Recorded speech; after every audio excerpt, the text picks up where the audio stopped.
তুমি জানতে না বুঝি আসলে স্নিগ্ধতা হলো একটি বর্ষাকাল? কেউ বলেনি তোমাকে? সে এমনই এক বর্ষাকাল যে নিজের ইচ্ছে মতো সারা বছর ভেসে বেড়াতে পারে, ভেসে বেড়ায় আকাশে। এখানে বৃষ্টি হলো খানিক, তো কাল ওখানে বাদলা, সেই সঙ্গে থেকে থেকেই ঝোড়ো হাওয়া আর ঘূর্ণি বাতাস তো আছেই।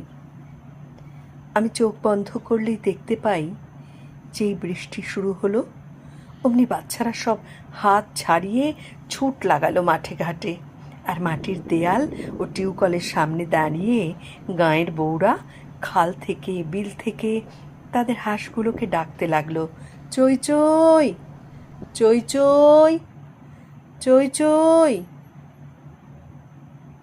আজ থেকে প্রায় 1 শতাব্দী আগের বাংলায় তোমার এক বাল্যসখী তোমাকে চই চই বলে ডাকত আর খেপাতো। তোমার মনে পড়ছে কি? আজ এই জন্মে তুমি শীতের দেশের হাঁস।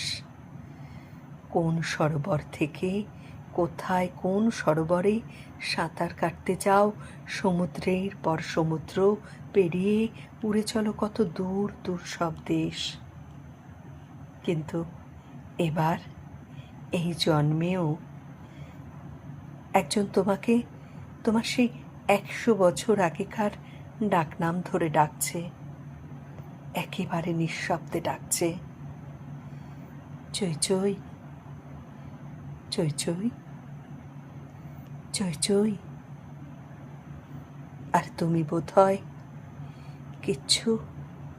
কিচ্ছুই শুনতে পাচ্ছ না, তাই না?